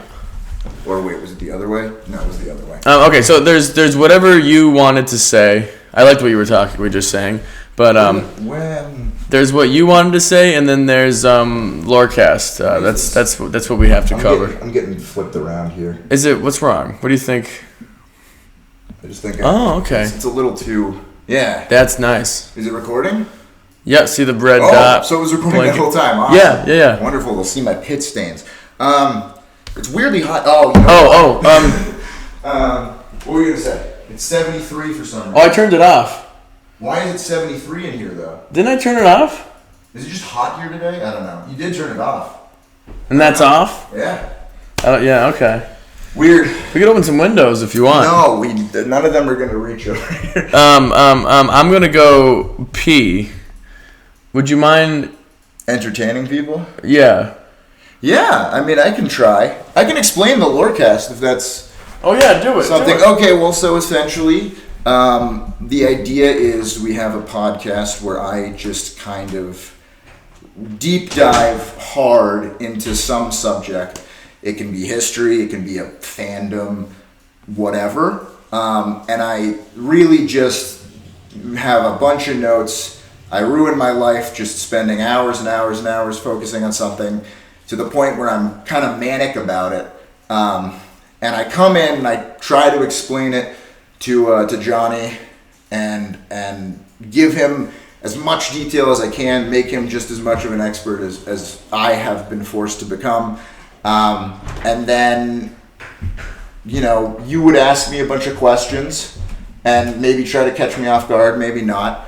But it'll be a fun foray into subjects that I don't know about, or I do know about, but you don't know about. And, part of it also is him doing boatloads of research on these specific lores and just being stressed out about it. He stayed up for hours reading into it, and he's so he comes in kind of it started in 18, and then I'm sitting there all cute and ignorant. Yeah. Being so what is this? And then he gets stressed out about it. Yeah, where I'm going to assume common knowledge a lot of times that will become common to me, but you will not have. Yes, exactly, and that's why it's good to bounce off. Be prepared to explain about it. Yeah, no, that's why I think it's a good idea. It's cool, and also I think I think it's entertainment first, but it will also be informative. Yeah, I mean that's the hope. And educational, even if it's on the right. Yeah. No, absolutely, and I think. I think it'll be fun. Yeah, so that's the Lordcast. That's what the Lordcast will be, and so tune in. We'll let you know when. What the fuck were we talking about before that? Well, you had something you said you wanted to say. The only thing I was thinking is, what is your favorite pair of boobs? Not the person, but the person. Tight what? Over the course of your life, your favorite boobs. Movie, there's a correct answer. I don't know if I should answer. Joel said there's a correct answer. Which is... you're not talking about the I'm not talking about the ones you found at the costume store, Joel. God damn it. It wasn't funny. It was funny. No, okay. I like those. You don't need to answer it, okay? I'm sorry. We were talking about flesh. He said, and maybe he said he's more of a boobs than an ass guy. I am. I'll stand by that. So I was just thinking I wonder if he's got a favorite pair of knockers. I feel like that's objectifying people in a way that I don't feel is necessary. But I also don't know. No, very fair. I think some people would be honored for you to. Yeah, but then other people will be offended. Yeah, all right. You can't win. But they're not the favorite. None of them will ever care. And we live in a world where there's more than one. You don't need to pick a favorite. That's a good dodge of answering, right? Yeah. But I feel it's good that I'm not in a relationship right now. Because then I would have had a good go-to answer. I would have just been my girlfriend's boobs. Yeah, but no. I am single. So single. You can get my number from him. Yes. But you probably want his number. No, but that's what I'm saying. I was telling you this yesterday. To go back. We'll move on from the other thing I was going to say. It's not fucking relevant. I'm in, though. And then it was religion in that. It was kind of religion. It was more tying into stuff from earlier. But we can get back to that at some point. But I was going to say that with my hot take of humor just being humor, and we need to kind of just let it go. Some people, they'll shoot for something, it won't land. And as long as they're respectful and realize, hey, if you're just hey, sorry, you pull them aside later and say, hey, that kind of offended me. Most people are going to be oh, I'm sorry, man. But it's more when you call someone out in front of someone, you're just trying to pick a fight as opposed to, actually addressing the issue. Yeah. Which kind of goes back to other stuff, too, that we talked about. I think that's where I kind of am I don't think that's a productive way to approach humor. I think it's okay to be offended by humor. And it's okay to say something, but just... You don't call someone out about it in front of others because that's attention seeking and trying to fight. I would say I still think Jeff Ross's roasts are good because that's the point. But when I went to an open mic in Western Massachusetts in Westfield, and one kid did go up there to just point people out in the crowd and just make fun of their weight and shit. That's mean spirited. I think if it's that's what I'm saying. And maybe it was kind of clever, but and I also do agree though when you walk into a comedy club, you have to be aware of what you're signing off on that. Yeah. But also you can as a comic you can be fucking if that's your whole bit, fuck off. I think also be more creative. If you do it well, it doesn't feel mean spirited. True. And if you're doing it from a place that is mean spirited, it's clear that that's the case. Yeah. I also don't think I think if you antagonize that person, you're just picking a fight. But if you talk to them after and you're like, hey man, that was really offensive, most people, if you pull them aside and you're not calling them out in front of a group of people, they're going to be like, oh, I'm sorry, dude. Like, not everyone, but most people are going to feel that way. But when you kind of like put them on the spot and you put them in a situation where their natural instinct is to get defensive, of course they're going to get defensive. Like, what the fuck do you expect? Like, yeah. But along with that, like I was saying this to you last night where I said the thing about you probably want his number instead, like, I do think there's the, like, I was saying this where, like, I will make jokes where it'll be like, oh, like, a joke where I'm like, I'm kind of an incel, or like some joke like that where I'm like, I'm super negative about myself, or even, just self-deprecating jokes. He makes a lot of self-deprecating jokes. Yeah, and I think people sometimes are like, well, is that what he actually thinks? And I'm like, no, I just find it very funny, and I also find it very funny because, like, I do think from other people's perspective, which I think is also like a dig at them unintentionally, I do think other people might look at me and think like, well, he could be an incel, which I'm like, what the fuck, man? But I think that like that to me is funny because then I'm like playing into that and confusing them and like, but throwing them off, but it's their fault because they believe that in the first place, which is not true. And you don't really have a reason to think that because I'm, for the most part, pretty respectful unless I'm making jokes. Well, and even that, I'm still trying to be respectful. I'm not trying to hurt anyone. I'm just trying to make people laugh. I couldn't agree more. We've talked about this often, and that it's great. And I say he should continue to make the jokes because it's healthy for him. And around people that I understand, and I will always laugh and never think that there's I think, but maybe I'll gather if there's ever an actual issue. But anyways, you would pick up on it because I think also the way that I get when I'm like serious about something is I kind of get more quiet. Yeah, I think that's what I'm saying. I think since I see patterns because I'm living with you now, I would be able to pick up on it. And I just have to ask though. I forget what because the standard definition of even incel has like hate in it, right? Or is like I think so. I forget. I think there was like, there's a line where it's like, oh, that you really have to like. It doesn't just mean like. No, it means like you resent, maybe not hate, but resentment. Of like women and hot men. Yeah. And that's why like when I say like, oh, you want his number instead, like I'm resenting the fact that like it's all purely on like like physical attraction. Like, oh, I'm an ugly man and like you won't like me because of that, but Johnny gets everything. It's like those people are fucking pathetic. And it's funny. Like, pathetic people are funny. And it's... I feel bad for them, but they're also pathetic. What? And I don't get everything. Your life is charmed, and you're very lucky. Yes. And I hate you for it. Yes, exactly. See, that's No, I don't care at all. That's what we're talking about. But I just want to say, like, I'm not the Brad or Chad that just wants pussy every night he goes out. We talked about how we hate those people. Yeah, we don't. Yeah, it's not about go out to have a good time with your friends and then if it's a perk, it's a bonus. You like and they like you and you're a bang, go for it. But it's not like when you I'm fixing to fuck. Yeah. Was that a statement I made at one point? No, I did, but it's not original. That's in something. That's in a show or a movie. Maybe we both made I'm it fixing because to it was fuck. from something. Yeah, no, I think it's something we've both seen. We should look that up. Should I just look it up real quick? I don't think it matters. Okay, yeah. People can look it up for themselves. They don't I'm fixing to fuck. I'm fixing. Because I feel like I said that to someone else recently, and they were like, "What the fuck?" It's a good. Maybe it was. Yeah, I remember saying it recently. No, whatever. I mean, yeah. And also there's times when I've been using the saying beating a dead horse lately, and you know when the horse is deceased and you are just bantering him, and it's like, stop making those fucking jokes. Yeah. It's not funny anymore. Fuck you. But with Johnny's self-deprecating humor, I think he's keeping the horse alive and healthy. Thank you. He's feeding it. He's giving it water, but then he's beating the fucking shit out of it, like, often. And its human-like eyes are looking at me, pleading, saying, stop. Please, honestly, just end this. Yeah. And I'm like, no, you're staying alive. Yeah. That was real dark. That's the thing, like, dark humor like that is fucked, but, like, it's funny because it's so fucked. Yeah. That's the other thing, like, a lot of the things I say, like, my humor sometimes is just like, what's the most fucked thing I can say in this moment? Yeah. And I think that's funny because it's so absurd and so ridiculous. And it's very easy to do because you think, what would I think in this situation? What do I think is right versus wrong?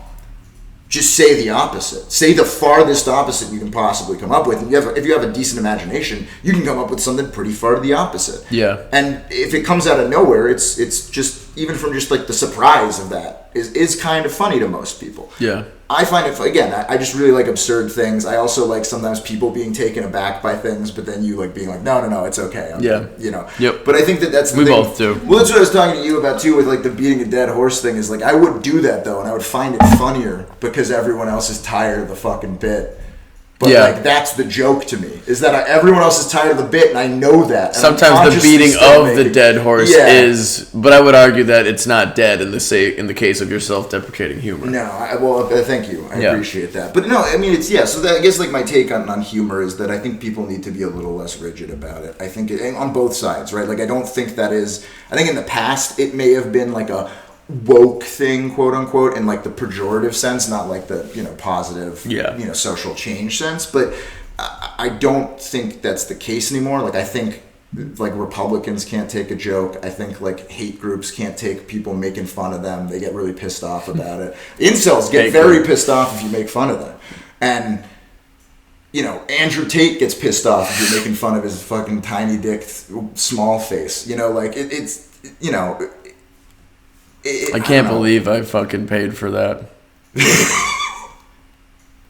You didn't pay for that Jordan Peterson. But I am a top G. I am a top G, though. Oh my god. What is his accent? That always makes me so mad. Because it's British meets Australian meets There's no way gangster. It drifts in and out of like 50 different things. I really don't know. There's no way that's a real accent. I did not pay for a Jordan Peterson book, for the record. Also, that's a whole nother. I don't feel like I am down to talk about him on camera. No. I am down to talk about him on camera, but that's too. That's just too. That's just like you're skipping that. You're skipping that. That's gonna be me also getting mad at you and you being like, I feel like you're coming at me hard, and I'm like, I'm not trying to insult you anyway. But I've I'll let you defend yourself. No.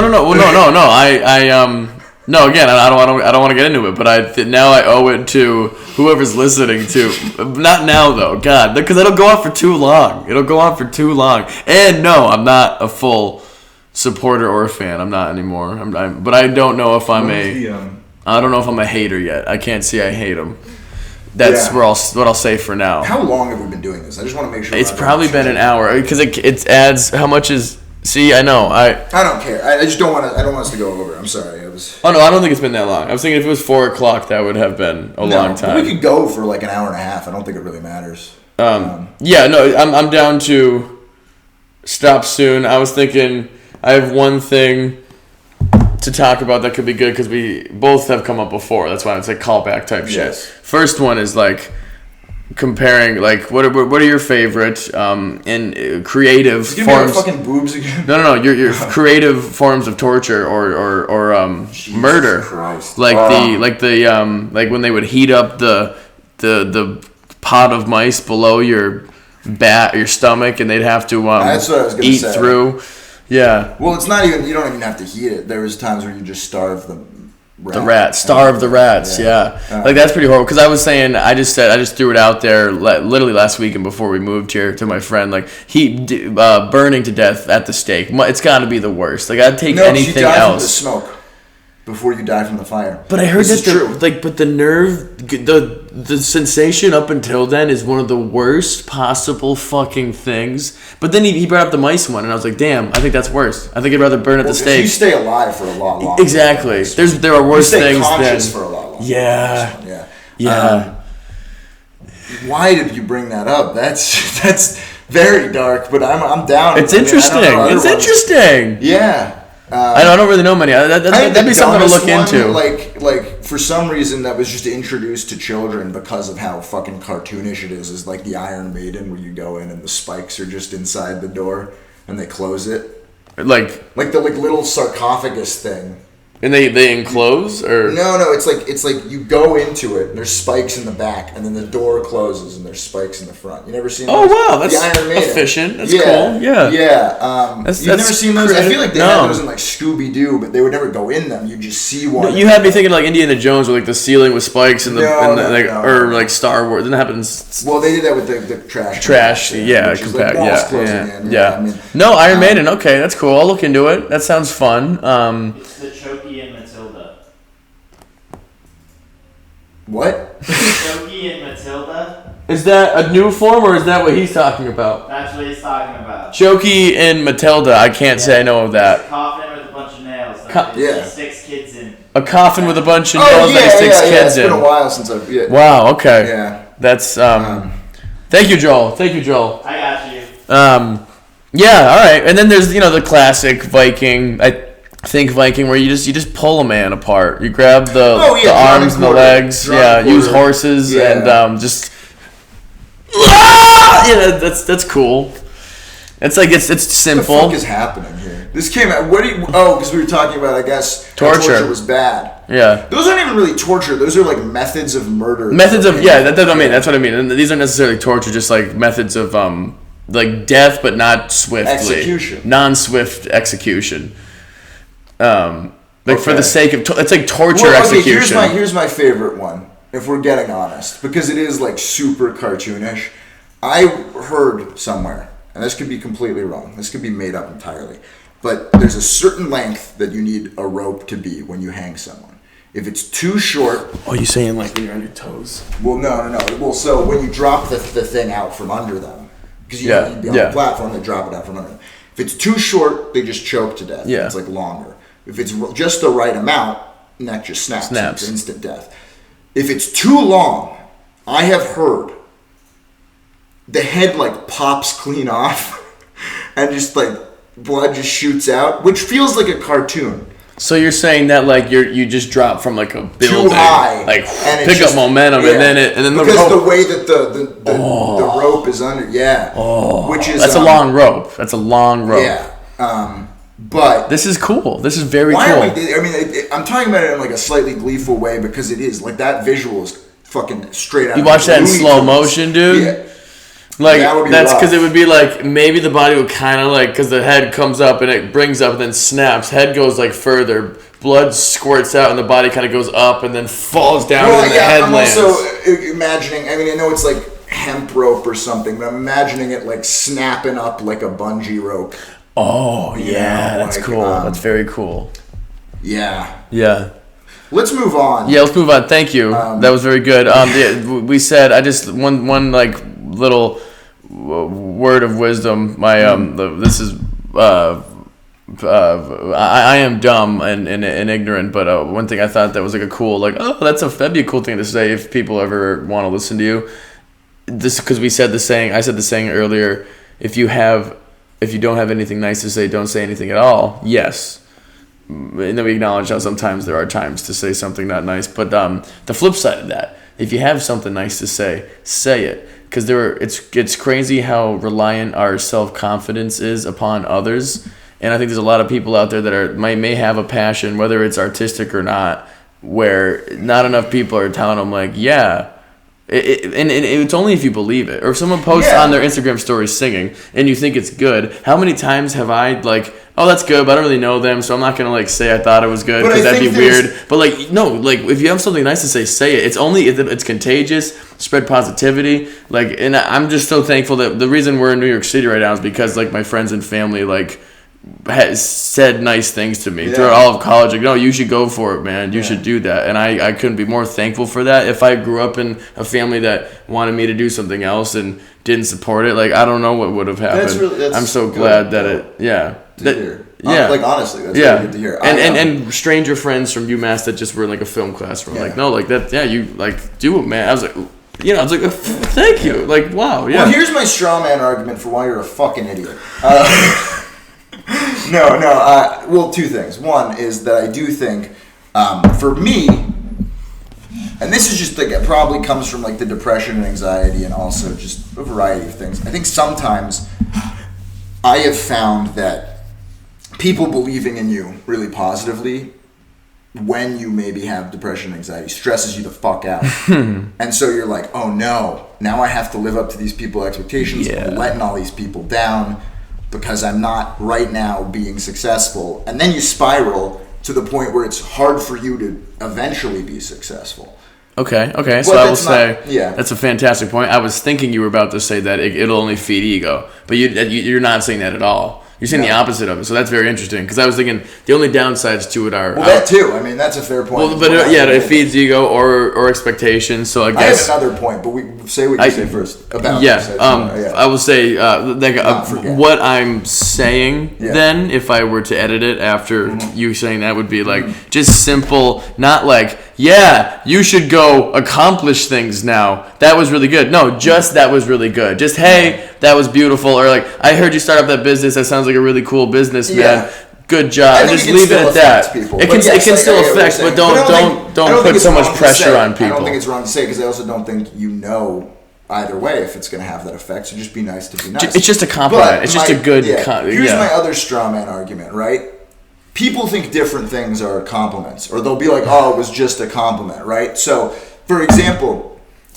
To go back to what you were saying about boobs, if I saw a great pair of tits and I said nice tits, that's not a compliment. That's like a sexual harassment act, And so like I had something nice to say, so I said it. Yeah. So like I think it yes, you're right. Okay. I think also people have to be more discerning because there are people who don't get that certain things that they believe to be compliments are fair.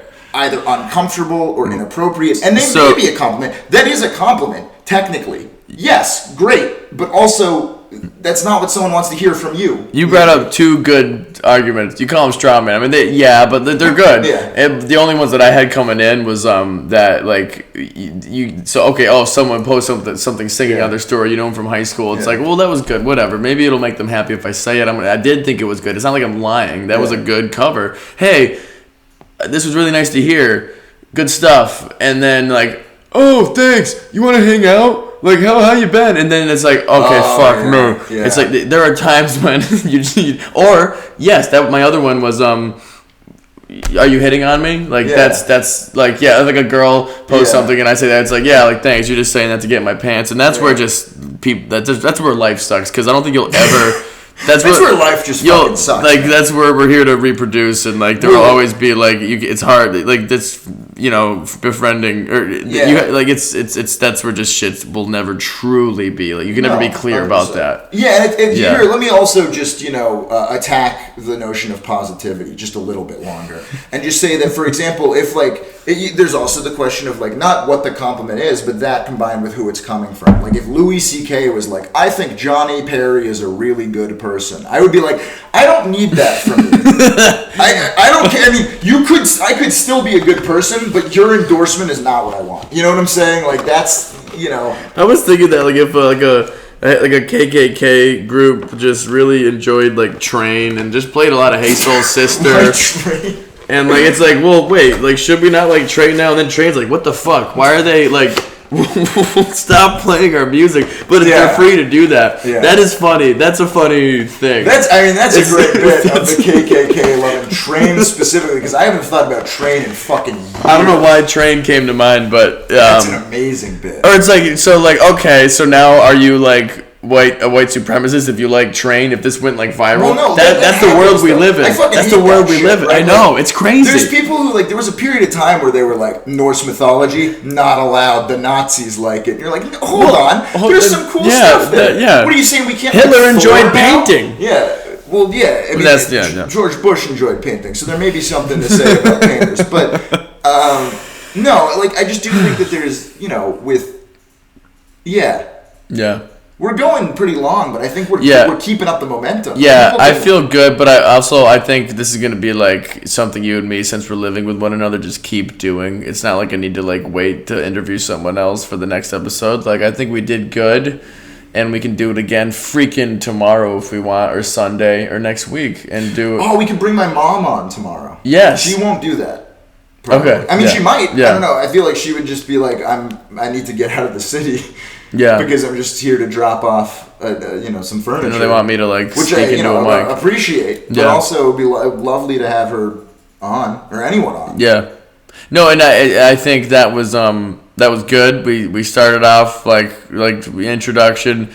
it was kind of like, what are we going to talk about? And then we were like, well, let's keep it light. And in hindsight, I'm thinking that's just not the way to go with this thing for you and me, because it's once we get deep, it's not like we're going to, we still make it funny. It got light at the end, but there it were got light at the end. We were real. And I think it was moving, and I think that would be good to hear if anybody does hear it. But even for you and me to look back on and be like, oh, that's how we felt about the world when we were 23 years old. And I think we have quite a good outlook on everything, man. I'm proud of it. Yeah, I am. That was nice. That was really nice. I'm not ashamed of anything. And with our political rants, if that helps anybody start to see things more with more you'll get there. Less passion, I guess, or like less. Yeah, I mean, because again, I think people don't think of passion as uncontrolled. Exactly. Emotion, but with less uncontrolled emotion. If that helps anybody get a little closer to just acknowledging that they could be wrong and that it's okay to be wrong and that it's actually that's good. I'm glad we're throwing this on the tube. Since you brought it back up, I will say one more thing, which was the thing that we kept bringing up as me wanting to say, which was the thing I bring up a lot of times is when you were saying like you kind of always have to check your beliefs and not go too far to one side or the other because it's absolute. I think there is something that people are like, there's something shameful about having a moderate viewpoint. I'm like, no. Moderate as a word is good. Yeah. Like you're not being too extreme. And I think leaning to the left, that's what I do. I lean pretty far to the left too. I'm not like that full end of. You put the post in the middle. Yeah, I'm not like totally absolute, but I'm mostly left. And I think at the same time, though, I think that being on the middle of the road is a respectable approach, and that tying into religion is, I do think there's this weird negativity towards like the being like, no, I'm not certain, I'm not gonna be like pick a hard stance one way or the other, because I don't think you can really in a justifiable way. I think that's shat upon by our society. I think I love South Park, but you think of the South Park episode with the agnostics and making fun of the fact where it's like, well, either pick the fact that there is a God or that there isn't a God. It's like, no, we don't. And it's like, truly don't know. I can never. You can't prove it either. You can't prove it either way. You can't prove the lack of its existence or its existence. I don't think that there is, but I'm not going to be like there 100% isn't, because that's insane. Do I think that any of the organized religions that we have existing today or ever existed are correct? Absolutely not. I think they're all made up by people, or maybe there's some truth at the core of it, but it got twisted. We can get into my beliefs on like aliens and shit next time too. That's a side note. But I do think that maybe you don't have a certain knowledge, and maybe there is a God, but you can't even, like, when you get down to even below that, that's when I can be like, no, there's no way that all of these specific events that have no real, like, true geological or, archaeological evidence of these things having happened. Maybe there's evidence that this person existed or whatever, but maybe it's time to be like, no, that the stories are parables as they were originally pitched, just fables to kind of convey beliefs, but they're not like the letter of the law. They're not like literally God came down and said this, and I think that's where I'm like, that's why are we fighting over this? Like, you can be spiritual, you can even be spiritual with regard to that, but you don't know. You don't. So stop acting like you know things. And that's where I'm like, I just think we need to recognize we don't all know everything. In fact, none of us know anything. Bless you. Thank you. I think none of us really know anything, but we can have feelings. We can support those feelings with facts, and that's cool, and that's awesome. I think that was beautiful, and I feel the same about religion, and I think we should tackle religion in the next one. Religion, where I will give my answer. Myths and stuff. Yeah, it'll be I'll cool. Get into weird shit. And because I'll give my stance that, like, I think sometimes you're like, it's funny. Fuck. I shouldn't start talking. Like, sometimes I've recently, I think I've decided that yes, we have come a long way thanks to religion, and people still today improve their lives thanks to religion when they're lost and maybe committed a crime. Positives and negatives. Yeah, It's but not like absolute. I think we could benefit without it, and there are some true horrible doctrines and dogmas within the world's religions. But like that, and then if you start like Because associating they're that, fucking years old. if you start associating that with say Islam, with how like radical Islam can be very immoral, then all of a sudden you're not liberal anymore. so You're can a bigot. radical, Like it's associated with like that you're being not racist, but like anti-Semitic. Oh, in a way. I think it's the kind of defe- fucked the up. But like defense I of- would stick to that and be like, no, like if you take the Quran for every fucking word and page, like you're not a good person. Same with the Bible. I'm though. sorry, I like, but that's offensive. I will say that about the Bible. Yeah, I will say yeah. That's what I've said before in the past about things where like I will criticize, China or Russia or Israel, and people will be like, well, you're being racist towards like this culture, you're being anti-Semitic or whatever. I'm like, no, I don't like the government. I have nothing against the people. I don't like our government. I don't think most governments actually have the best interest of the people at heart. Yeah. And so no, I can be against the way that religion is manifested in our world, and I can be against the way that government has manifested in our world without specifically being against like people, individuals and the way that they govern their lives. It's not a radical thing to say. That's a very reasonable thing to say. That's what I'm saying, man. That's what I'm saying. And it's insane that people will like lose their shit over that. That's genuine. I know that people try not to use crazy or insane, but that's genuinely Have you seen unhinged. Ben Please Affleck? Reflect, please. Have you seen Ben Affleck defend Islam? Islam on We Bill can't. Maher. We're not able to talk about this. I don't think we're experts enough. No, I know. Tell me what you're Have you I seen just that? I want to say that for people. No, we're not. No, I want to end it. But We have should you have ended seen it a that? while ago. Have you seen that? No, I haven't seen it. Oh, we should watch it. We will. It's great. Yeah. All right. Well, that was fantastic, man. I think we've. Maybe we cut off that end part a little bit there. I don't think that was too wrong at all. No, but I don't think we were able to get in. Well, let's put it this way: we weren't able to get into that enough. Where I think we've presented arguments that justify what we were saying. Maybe we have, but if you are upset, wait until we talk about it a little more because we're trying not to. I don't know. That's funny. I want to mediate. It's like here. I offended you, but like I'll apologize and explain myself like next time. Yeah, well, it's more like we kind of threw that out there and we weren't really maybe. Well, we said we were gonna end it before that, and then we started talking about religion, man. But we should. Maybe that's something. Maybe we ended before. I don't know. It's St. Patrick's Day. We have plans later. I'd like to edit this and get it out today if we can. Okay. Maybe wow. no, we don't need it. We probably won't. No, but we can. I mean, I don't. Maybe we'll give it a shot. But yeah, look, that was good. Shake my hand. Okay. We're gonna go get hammered, responsibly, and enjoy ourselves. And yeah, no, I think I think we're good. I think we're fine. I think we can end it right here. That was great. Maybe the music's picking back up again right now, like an outro. And yeah, cool. That's Johnny Perry, baby. Yeah. This is gonna end in the flesh. End my career before it's even begun. Okay, so that's the other thing. I tell all the people that I sit down with, if there is anything you truly don't want to be posted, that I can never say no. No. Even at the end, we can cut that. Well, this. Okay, never mind. I'm gonna cut it now. I'm gonna stop. Thank you, and have a wonderful rest of your life. Love you.